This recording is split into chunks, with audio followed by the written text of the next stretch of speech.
인생을 행복하게 만드는 조건이 무엇이라고 생각하십니까?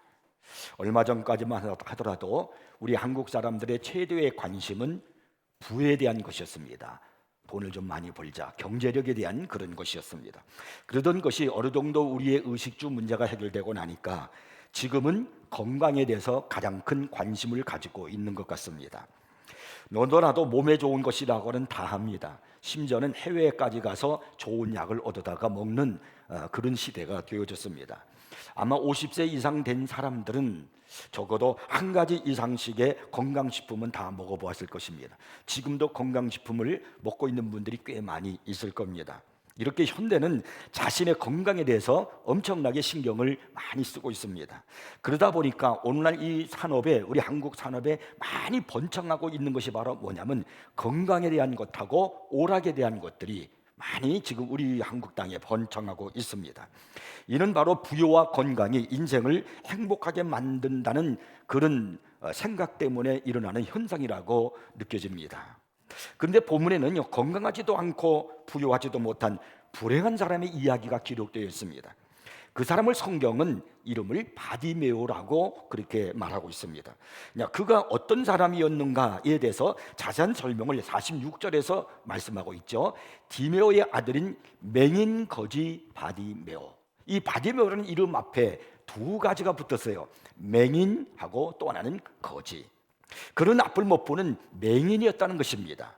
그리고 그는 또한 구차하게 남에게 구걸해서 먹고 살아야 하는 경제력도 없는 거지였다는 것입니다.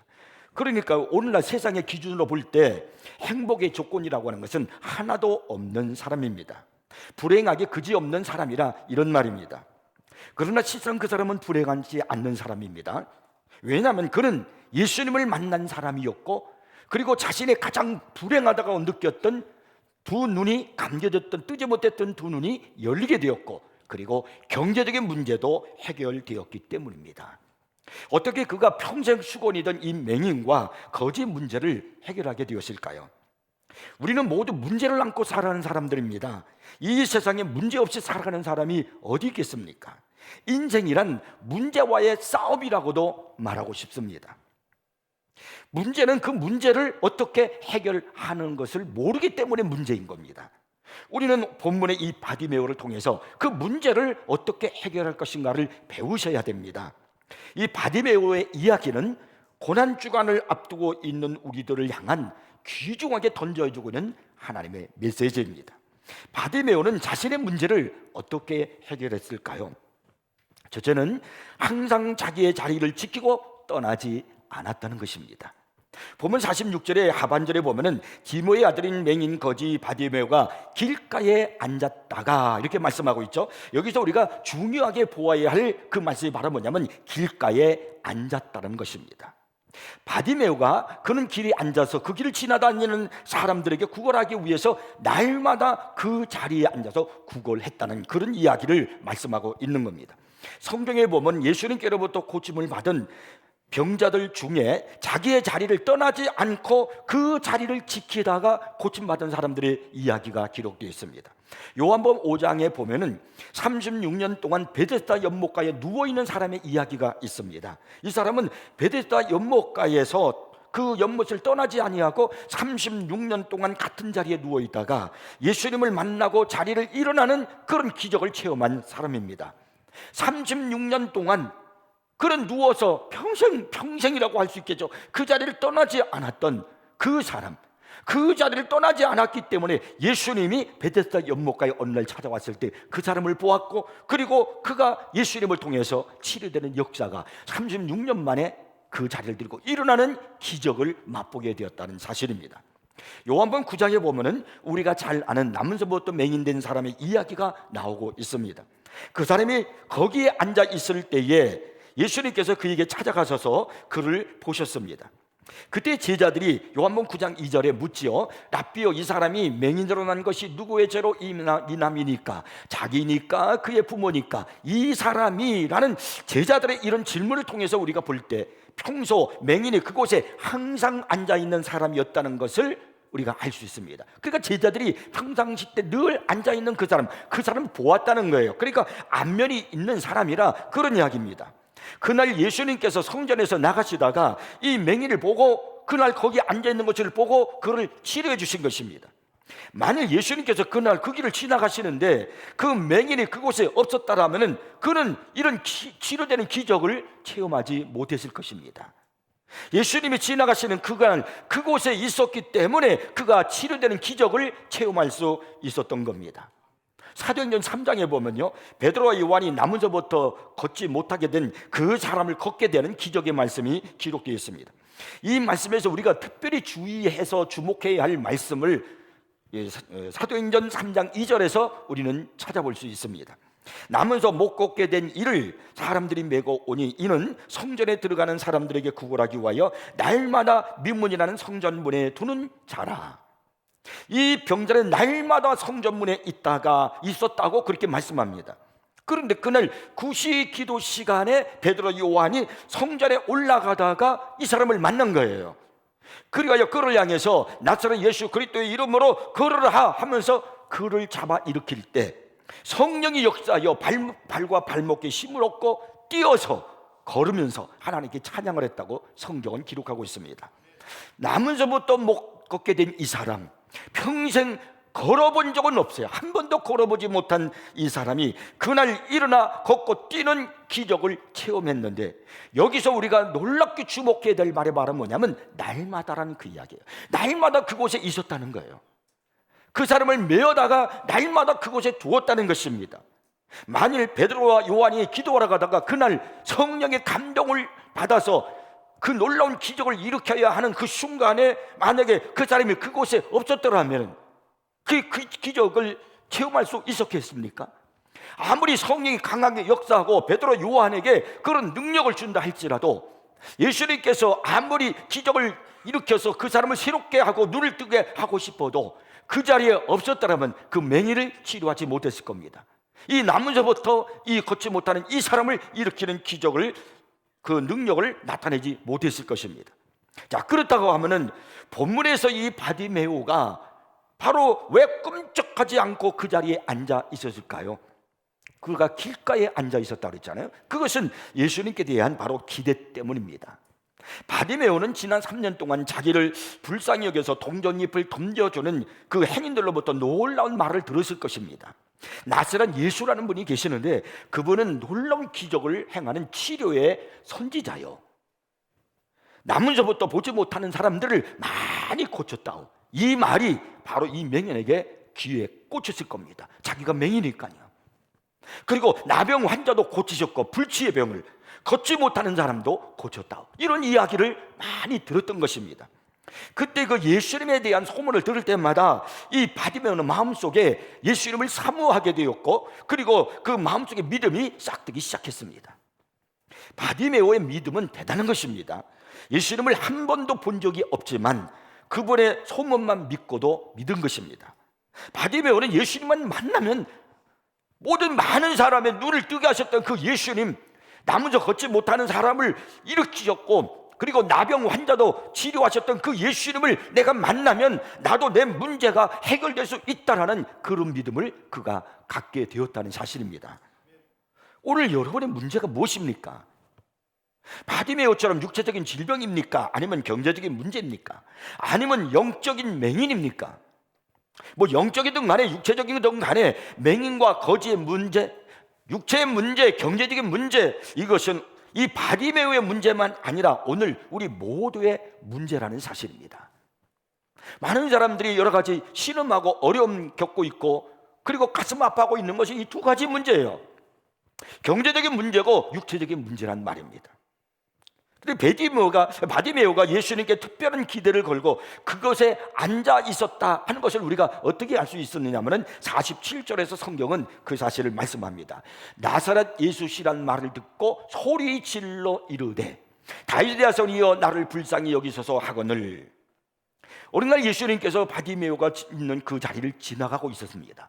근데 그때 바디메오가 나사렛 예수라는 그 말을 듣고서 그가 소리를 질렀다는 거예요. 뭐라고 질렀냐면 다윗의 자손 예수여라고 그렇게 소리를 질렀습니다.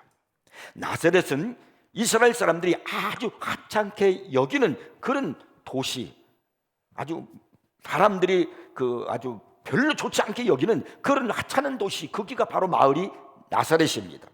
유대인들끼리 나사렛 사람 그러면 굉장히 깔보는 거예요. 별로 그렇게 여기는 그 도시가 어디냐면 나사렛이었습니다.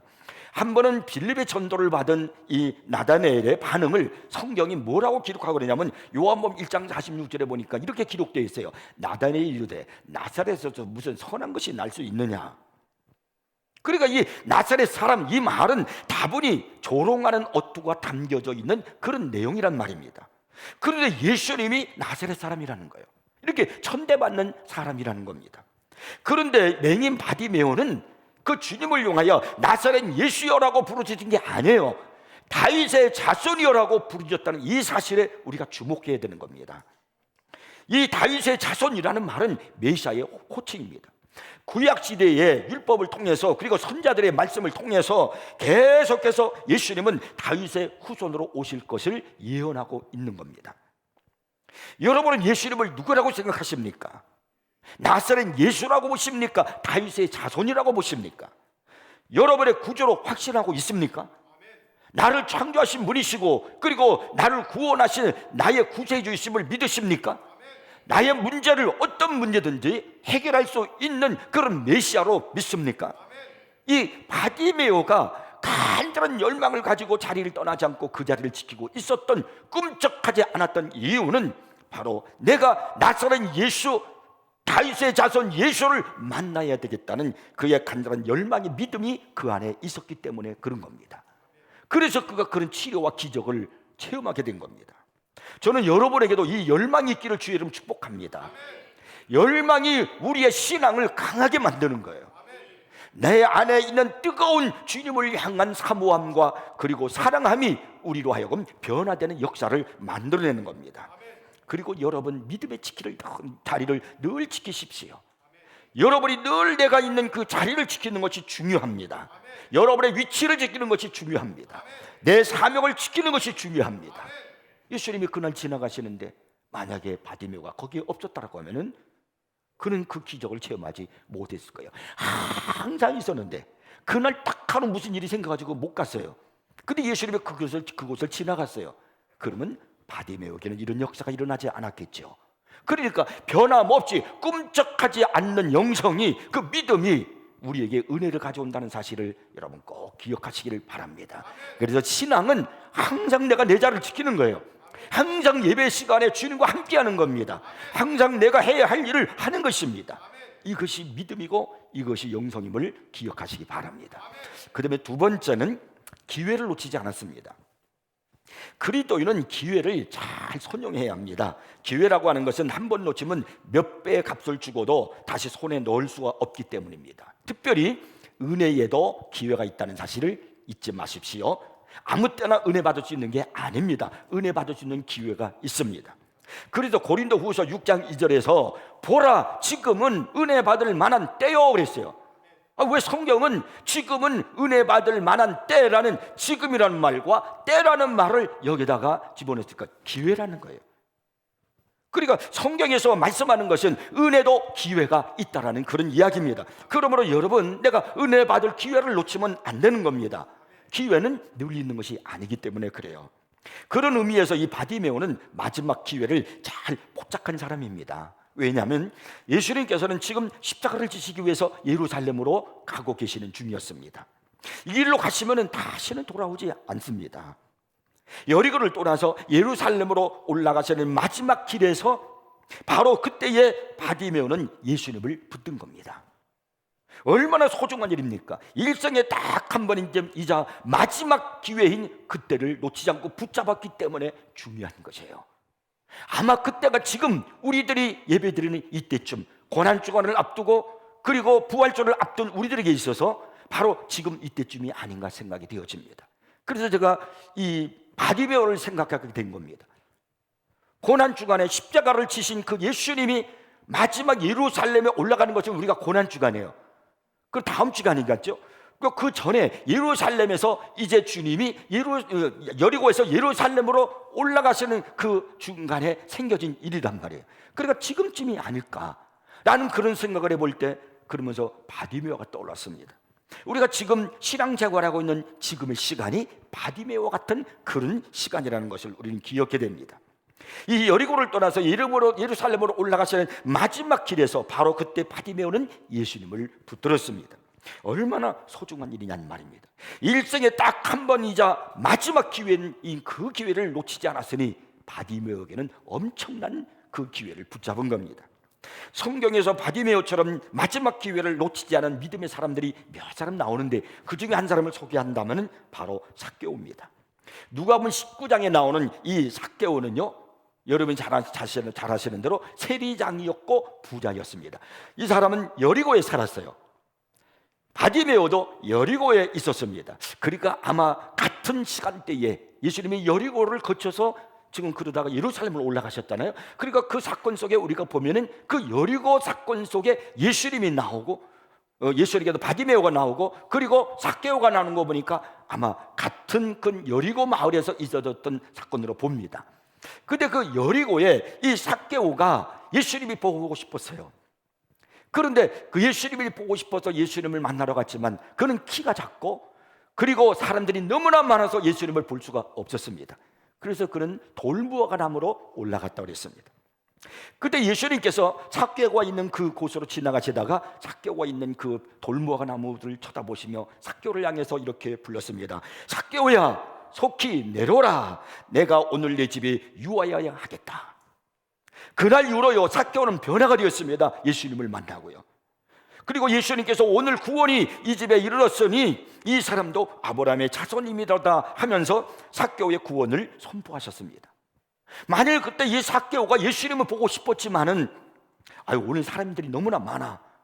나는 키는 작고 그러니 내가 못 볼 것 같아. 날이 오늘만 있나? 다음에 또 예수님 볼 수 있겠지 그리고 예수님 만나기를 그가 포기했더라면 그날 그가 예수님 만나기를 그가 거기서 중단했더라면 삭개오는 결코 예수님을 두 번 다시 만날 수 없었을 거예요. 왜냐하면 예수님은 바로 그 길로 예루살렘으로 가셔서 십자가를 지시고 돌아가셨기 때문입니다. 누가복음 19장 28절을 보면 우리가 그 사실을 발견할 수 있어요. 예수께서 이 말씀을 하시고 누가복음 19장에 삭개오에 대한 이야기가 있단 말이에요. 그리고 그 사건 이후에 예수께서 이 말씀을 하시고 예루살렘을 향하여 앞서서 가시더라고 이렇게 말씀하십니다. 그러니까 이 사건을 통해서 우리가 지금 삭개오가 얼마나 중요한 그 순간을 놓치지 않았는가 하는 것을 우리가 볼 수가 있는 겁니다. 우리는 하나님을 만나고 은혜 받고 문제를 해결받을 수 있는 좋은 비결은 마지막 의식을 갖는 거예요. 마지막 의식, 항상 내가 마지막이다.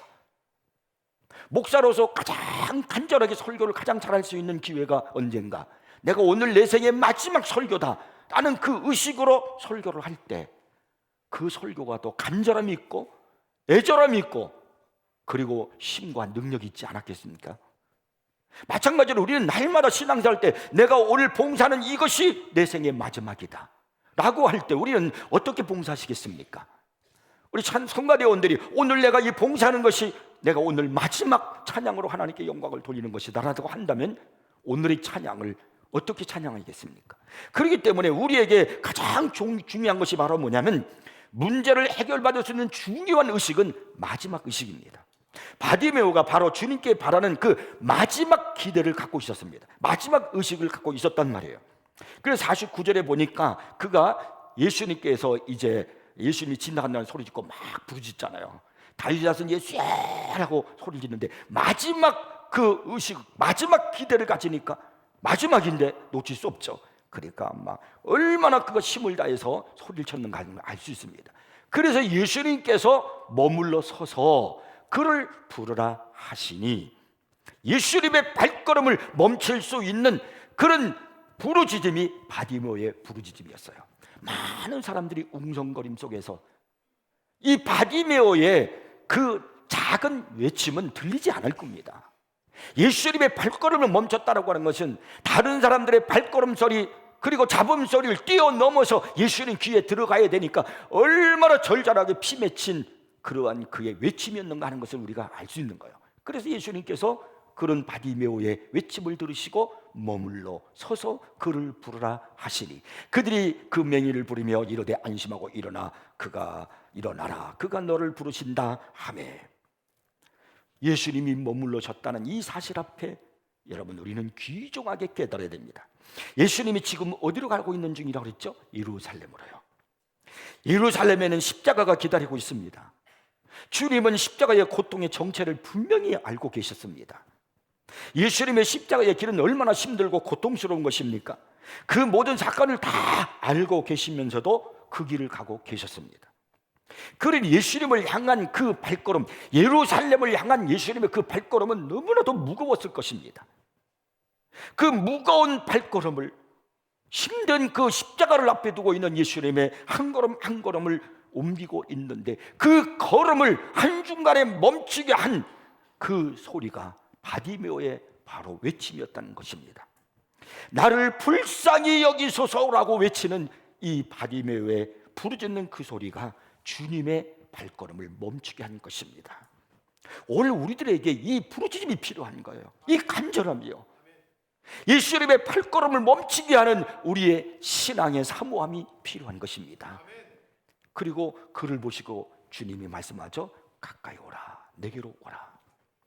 그분은 큰 고통이 기다리고 있는 예루살렘을 향해 가시면서도 고통받는 사람의 부름을 외면하지 않으시고 머물러 서서 그의 호소를 들어주셨습니다.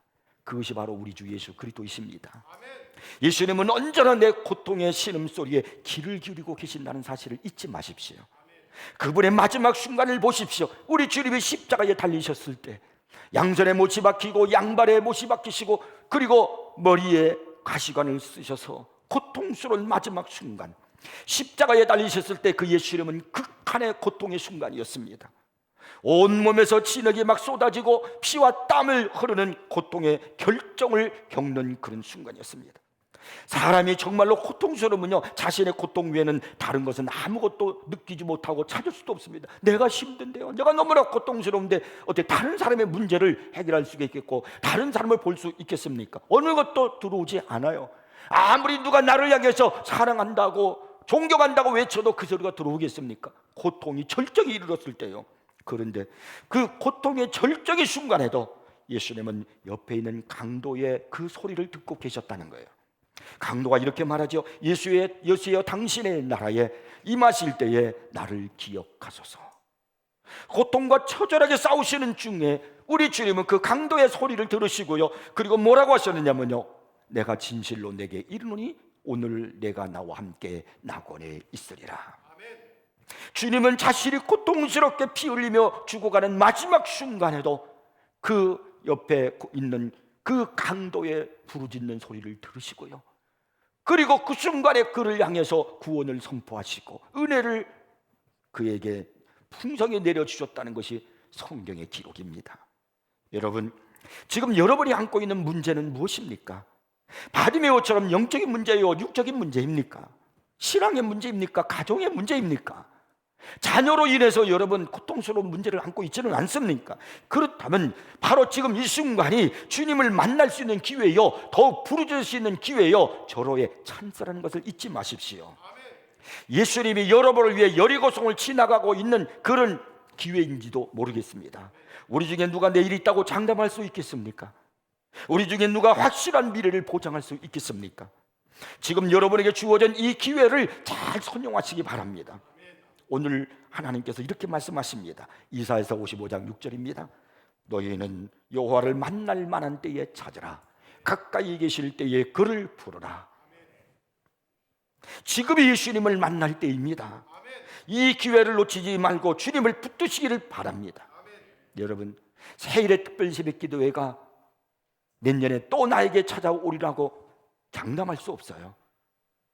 이번에 하나님께서 우리에게 이 기회를 주시고 우리가 이 기회를 통해서 부르짖는 마음으로 이 바디메오의 그 심정으로 우리가 신앙생활 할 때 하나님께서 놀라운 은혜를 허락한다는 사실을 믿으시기 바랍니다. 기회를 놓치지 마십시오.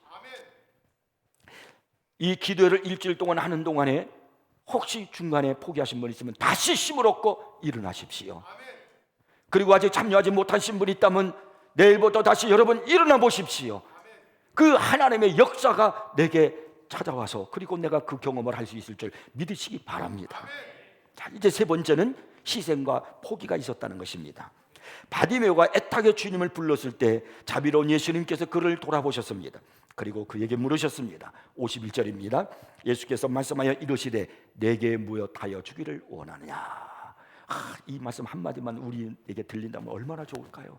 주님이 자비로우신 주님께서 오셔서 나를 향해서 내게 무엇하여 주기를 원하느냐. 사랑하는 내 아들아, 내 딸아. 그때 맹인이 이르되 선생님이여 보기를 원하나이다. 자기의 문제를 얘기한 거예요. 서양 속담에 차선은 최선의 적이다 라는 그런 말이 있습니다. 좋은 일에, 가장 좋은 일의 가능성을 잃어버릴 수가 있다는 것. 내가 좋은 일을 하다가 보면은 가장 더 좋은 일이 있는데 그것을 잃어버리는 경우가 있다는 겁니다. 현대 사회의 가장 큰 문제는 우선순위의 혼란에 있는 겁니다. 무엇이 가장 중요하고 무엇을 가장 먼저 해야 하는지 그 기준을 잡지를 못하고 있어요. 이 가치관의 상실로 말미암아 인간에게 진짜 필요한 것이 뭔지를 몰라요. 영혼의 문제가 우리에게 가장 중요한데, 어리석은 부자처럼 많이 쌓아놓고 창고를 치면은, 그러면 내가 경제적으로 풍성해지면 그것이 내 인생을, 내 영혼을 행복하게 만드는 줄 아는데 이 가치관의 순위를 잘 모르는 거예요. 그날 밤 하나님께서 어리석은 자여 내 영혼을 오늘 밤 취하면 내 예비한 것이 무엇이 되겠느냐, 이런 말씀을 우리는 들을 수밖에 없는 것이 우리들이 아닙니까? 근데 이 가치관의 상실, 잘못된 판단으로 말미암아 하찮은 일에 귀중한 시간을 낭비하고 있다는 말입니다. 더 중요한 보다 덜 중요한 일에 우리의 정열을 쏟고 있다는 이야기입니다. 결국 가장 중요한 문제는 해결되지 않는 숙제로 남는 것입니다. 우리는 가장 중요한 것을 구해야 됩니다. 그러기 위해서 다른 일을 포기하는 그런 희생을 감수해야 되는 것입니다. 바디메오는 눈을 뜨고 자는 가장 중대한 소원 앞에 있었습니다. 그 눈을 뜨는 것이 소원이죠. 그렇다고 하면은 다른 것은, 차선은 과감하게 내어버리는 그런 일이 그에게 필요한 것입니다. 그래서 50절의 성경에 이 바디메오의 모습을 기록하고 있죠. 맹인이 겉옷을 내버리고 뛰어 일어나 예수께 나오거늘. 이것이 바디메오가 오늘 우리에게 보여주는 신앙의 모습입니다. 바디메오는 가장 절박한 문제를 해결하기 위해서 겉옷을 내버리고 예수님께로 뛰어갔다는 겁니다. 그 겉옷이 뭐 그렇게 중요하겠어요? 그러나 거지에 있어서 이 겉옷은 대단히 중요한 겁니다. 왜냐하면 그건 자신의 전 재산이에요. 아마 이 겉옷 하나를 마련하기 위해서 그는 상당한 노력을 했을 것이고 시간도 많이 투자했을 것이고 그가 한 푼 두 푼 모아놓은 그 재산을 다 허비했을지도 모릅니다. 근데 그 겉옷을 그런 데에 버렸어요. 내가 예수님께로 달려가는 데 있어서 그것이 장애물이 되니까, 거창스러우니까 과감하게 그것을 벗어 던지고 예수님을 향해서 돌진한 겁니다. 그러니까 이 바디메오는 전 재산을 다 버리고 더 귀한 것, 가장 귀한 것을 택했다, 그런 말입니다. 여기서 우리는 생각할 것이 있습니다. 반드시 겉옷을 버려야만 주님을 만날 수 있느냐라는 거예요. 이 앞에 많은 사람들이 주저주저하고 넘어집니다. 그러나 바디메오는 주저함이 없이 겉옷을 버렸습니다. 이것이 앞뒤를 생각하지 않고 뛰었다, 그런 이야기 아니겠습니까? 우리도요 그런 비슷한 유혹에 빠질 때가 많다는 말입니다. 반드시 신앙생활을 하기 위해서 많은 것을 포기해야 되는가라는 겁니다. 반드시 내가 예수를 믿고 신앙생활을 해야 되는데 그렇게 예배 시간마다 참석하고 피곤해 죽겠는데 새벽 기도에 참석하고 그렇게 해야 되느냐, 이 말입니다. 포기하지 않고 얼마든지 평안하게 살아갈 수 있지 않느냐, 얼마든지 신앙생활을 할 수 있지 않겠는가 라고 우리는 그런 생각을 할 수 있어요. 그러나 주님의 명령은 그렇지 않다는 겁니다. 우리 예수님은 누가복음 14장 27절에서 이렇게 말씀했습니다. 누구든지 자기 십자가를 지고 나를 따르지 않는 자도 능히 내 제자가 되지 못하리라. 여기 십자가를 진다는 것은 죽는다는 것을 의미합니다. 자기 부정 없이는 예수님의 제자가 될 수 없다는 거예요. 자기를 죽이고 그리고 십자가를 짊어지지 않고는 예수님을 따라갈 수가 없다는 것입니다. 그래서 우리는요 예수님을 향하여 날마다 죽고 십자가를 지는 그런 생활이 필요한 것입니다. 바디메오가 벗어던진 이 겉옷의 영적인 의미가 뭘까요? 그것이 바로 우리 신앙의 장애물이란 말입니다. 내가 죽고에 나아가는 데 있어서 가로막고 있는 것, 내가 주님을 만나고 주님을 사랑하고 주님을 섬기는 데 있어서 걸림돌이 되는 것, 그것이 바디메오의 겉옷입니다. 어떤 사람에겐 친구 관계가 그의 겉옷일 수 있습니다. 또 어떤 사람은 취미나 습관이나 레저 때문에 신앙을 방해하는 경우가 있습니다. 그것이 그의 겉옷입니다. 그것을 버려야 되는 거예요. 신앙의 장애물을 떨쳐버려야 됩니다. 그래야 진실로 주님을 만날 수 있는 거예요. 어떤 사람에게는 내 자존심이, 내 위치가, 그것이 자기의 겉옷일 수 있어요. 그게 신앙의 장애물이 될 수 있어요. 내가 예수님께로 뛰어가야 되는데, 만나야 되는데, 그것이 자기를 못 가게 만드는 그런 장애물이 될 수가 있는 겁니다. 바디메오는 주님이 부르시자 뛰어 일어나서 예수님께로 갔습니다. 이 바디메오는 일생일대 단 한 번의 기회를 그는 만난 겁니다. 그래서 그는 예수님께로 막 뛰어 일어나 예수님께로 갔다는 거예요. 예수님께로요. 이게 중요한 겁니다. 여러분, 맹인이 뛰어봤자 얼마나 뛰겠고, 그가 예수님을 향해서 돌진한다고 해도 잘못하면 무모한 돌진입니다. 보여야 말이죠. 이게 무슨 수수께끼 그리고 아니면 숨바꼭질 지금 놀이하는 겁니까? 예수님께서 바디메오를 향하여 내게로 오라, 여기 있다, 여기 있다, 여기 있다. 그리고 예수님이 움직이면서 그쪽으로 뭐 이렇게 인도하는 겁니까? 그런 거 아니잖아요. 예수님께서 내게로 오라, 내게로 오라, 이 말씀 한마디에 바디메오는 앞을 볼 수 없는 맹인이지만 겉옷을 버리고 무모하게 돌진하는 것입니다. 무모하지만 여러분, 주님을 바라보고 주님께로 돌진하는 것, 이것이 신앙입니다.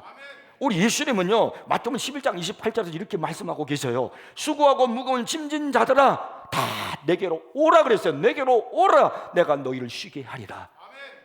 주님께로 돌진하십시오. 예수님께로 오십시오. 이것이 여러분의 인생을 쉬게 하고 평안의 길로 인도하는 겁니다. 마귀는 자꾸 세상으로 오라고 그래요. 자기에게로 오라고 그럽니다. 세상 사탕을 우리에게 입에 물려주면서 달콤하지, 이것을 더 많이 줄 테니까 내게로 오라고 말합니다. 그러나 아닙니다. 주님께서 오늘 말씀합니다. 내게로 오라. 여기에 우리의 인생의 진정한 해결의 문제가 있다는 겁니다. 자, 52절을 마지막 절을 한번 보겠습니다. 예수께서 이르시되 가라, 내 믿음이 너를 구원하였느니라 하시니 그가 곧 보게 되어 예수를 길에서 따르니라. 내 믿음이 너를 구원하였느니라, 예수님 말씀하는데 바디메오의 믿음이 무엇입니까? 꿈쩍도 않고 항상 자신의 자리에서 메시아를 기다린 것이 바디메오의 믿음입니다. 기회를 놓치지 않고 예수님께 부르짖은 것이 바디메오의 믿음입니다. 예수님을 만나기 위해서 자신의 겉옷을 내어버리고 무모하게 돌진한 것이 바로 바디메오의 믿음입니다. 여러분의 믿음은 무엇입니까? 여러분도 바디메오 같은 믿음을 갖고 있습니까? 여러분, 문제 해결의 근본이 주님께 있다는 사실 잊지 마십시오. 주님께 일어나 나와야 됩니다. 지금 이 시간 주님께로 나와야 됩니다. 그러면요, 새로운 시작이 되는 거예요. 예수님께서 바디메오에게 내 믿음대로 될지어다, 그 순간 바디메오가 보게 되었습니다. 새로운 인생이 시작된 거예요. 지금까지는 어둠의 인생이었어요. 구걸하는 인생이었습니다. 남에게 좋지 않은 소리를 들어야 되는 인생이었습니다. 남을 의지해야 되는 인생이었습니다. 그러나 눈을 보게 되는 순간부터는 이제는 새로운 시대가 열리는 겁니다. 미국 뉴욕을 방문하는 관광객들이 즐겨 찾는 장소 가운데 하나가 그라운드 제로라는 곳이 있죠. 2001년 9.11 테러로 무너진 과거 세계 무역센터가 있던 장소입니다. 현재 그라운드 제로에는요, 9.11 테러 희생자를 추모하는 공원이 조성되어 있습니다. 이 그라운드 제로라는 단어는요, 핵포탄이 터져 아무것도 남지 않은 자리라는 그런 뜻입니다. 근데 이 단어는 또 다른 의미가 있습니다. 바로 새로운 출발의 자리라는 그런 의미입니다. 모든 것이 하루아침에 사라진 슬픔의 자리이지만 동시에 새로운 출발의 의미를 띤 장소라는 것입니다. 이 맹인 바디메오에 있어서 주님을 향한 그가 돌진과 그리고 예수님을 만나고 그의 눈이 열리는 그 순간이 그라운드 제로의 바로 새로운 은혜의 시작입니다. 주님의 은혜로 그는 새로운 인생을 시작하게 되었다는 그런 이야기입니다. 사랑하는 여러분, 앞이 보이지 않습니까? 미래가 보이지 않습니까? 답답하십니까? 오늘 이 시간 예수님을 새롭게 만나십시오. 그리고 주님이 여러분을 위해 준비하신 미래를 보십시오. 아무리 현실이 어렵고 세상이 고달프고 또 모든 것이 부조리해야 한다 할지라도 우리의 믿음이 흔들려서는 안 됩니다. 바디메오가 믿음으로 자신의 인생의 문제를 해결받은 것처럼 여러분의 문제도 꼭 해결되기를 바랍니다. 다시 여러분에게 이해합니다. 바디메오의 이야기는 예수님이 십자가를 앞두고 있는 마지막 순간에 되어진 이야기입니다. 십자가 고난 주간을 앞두고 있는 우리들의 이야기란 얘기예요. 그렇기 때문에 우리는 이 바디메오의 믿음을 본받아야 됩니다. 여러분, 여러분들이 꿈쩍 안고 있어야 할 자리는 새벽마다 이 자리입니다. 여러분 오셔서 바디메오 심정으로 예수님을 향하여 부르짖으셔야 합니다. 그러면요, 이제 그라운드 제로로 우리의 인생이 새롭게 시작될 줄 믿으시기 바랍니다. 저는 이 바디메오가 체험했던 이 은혜를 우리가 이번 기도회를 통해서도 또 이번 놀라운 우리가 원하는 그 기도의 모든 것들을 통해서 이루어지고 응답되는 역사가 체험이 있기를 주의 이름으로 축복합니다. 하나님을 만나는 은혜가 임하기를 주의 이름으로 축복합니다. 기도하겠습니다.